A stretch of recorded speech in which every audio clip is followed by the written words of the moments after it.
Hoy les voy a hablar sobre Sócrates, Platón y Aristóteles. Estos tres filósofos fueron discípulos uno del otro, es decir, Sócrates fue maestro de Platón y Platón fue maestro de Aristóteles. Sócrates pensaba que el humano era ignorante, no podía llegar al conocimiento de la verdad. Luego Platón dijo que necesitamos de la razón y conocimiento para llegar a la verdad y realidad, para conocerla por completo. Aristóteles después dijo que se necesitaba de la experiencia para conocer la verdad. Sócrates, filósofo griego considerado de los más importantes en la filosofía occidental y universal. Generó discusiones en todo el mundo en Atenas.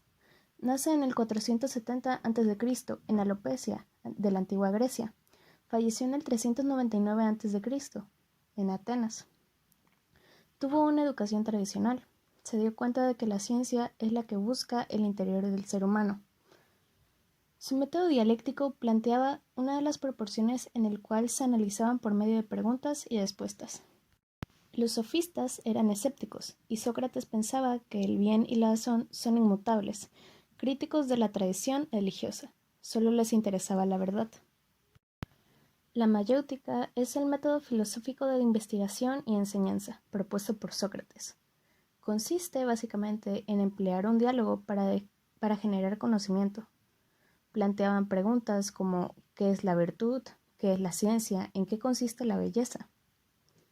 Con su icónica frase «solo sé que no sé nada», expresaba que la sabiduría no se basaba en hacer conocimiento sobre algo, sino en declarar su ignorancia sobre diferentes saberes. Proclamaba que no se tiene que saber la verdad absoluta, pero es importante tener la voluntad de aprender y adquirir nuevos saberes. La Apología de Sócrates es una obra escrita por Platón, es un diálogo entre ambos. De hecho, todo lo que se llegó a conocer o se sabe de Sócrates fue gracias a Platón, ya que Sócrates no dejó nada escrito, ningún escrito. Gracias a esto, muchos historiadores llegaron a dudar incluso de la existencia de Sócrates, pero, nuevamente, fue gracias a todos los escritos, principalmente por Platón, que se dio a conocer. Platón también utilizaba la mayéutica. Nació en Atenas en el 427 a.C. Él fue criado en una familia aristocrática, aunque abandonó la política y sus aficiones literarias por la filosofía, atraído por Sócrates. Fue su discípulo durante 20 años y se enfrentó abiertamente a los sofistas. Tras la muerte de Sócrates, huyó de Atenas y se apartó de la vida pública. A concebir un modelo ideal de Estado, llamado Estado Ideal. Viajó por Oriente y sur de Italia. Entró en contacto, de hecho, con discípulos de Pitágoras. Después de una experiencia negativa como asesor de Dioniso I de Siracusa, fue prisionero de piratas.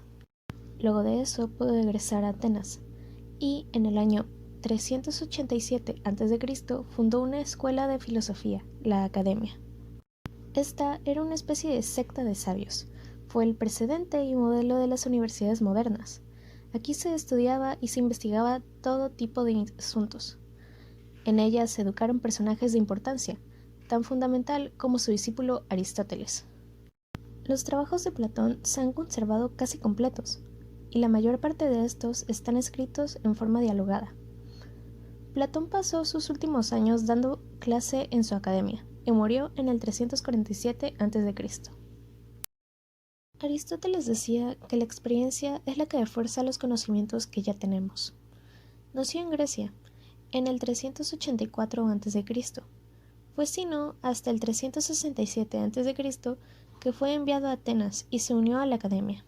De hecho, se volvió instructor poco tiempo después. Aristóteles amplió muchas teorías de otros temas, por ejemplo, la física, la filosofía, política, biología, ética, astronomía, entre muchas otras. También creó el Liceo. A este podía asistir quien quisiera, pues era gratuito, y también se decía que contaba con una gran biblioteca. Cuando se junta su trabajo, se conforma el primer compendio sistemático de la filosofía occidental. De hecho, Aristóteles es considerado el primer científico genuino de la historia.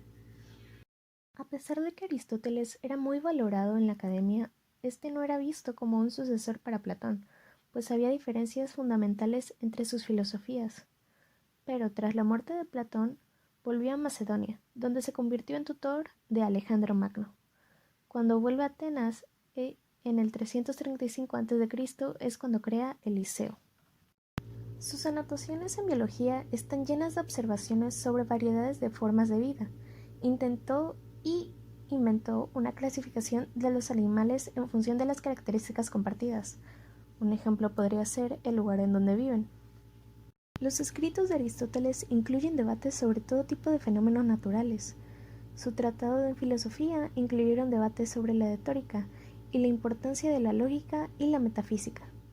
Aristóteles murió en el 322 a.C., en la isla de Eubea, en Cardos. Se cree que a lo largo de su vida hizo unos 200 documentos aproximadamente, pero solo 31 de ellos se conservan. Una teoría apunta a que cuando terminó el reinado de Alejandro Magno, Aristóteles se le consideró un seguidor de la Macedonia, por lo tanto se le perseguiría y se juzgaría, además de que sus ideas iban en contra de lo políticamente aceptado en ese entonces. Pues por miedo a ser juzgado al igual que Sócrates, es decir, por crímenes falsos, terminó huyendo a Eubea, donde luego terminaría muriendo. Entonces uno de sus muchos discípulos tomó todos los documentos y los escondió en una caverna, donde se terminarían perdiendo mucho tiempo después. Fue si no hasta muchos años después, hasta la Edad Media, que sus trabajos fueron descubiertos. Sus ideas cautivaron a muchos y se volvieron devotos medievales. Ellos convirtieron sus trabajos en la filosofía oficial de la Iglesia Católica Romana.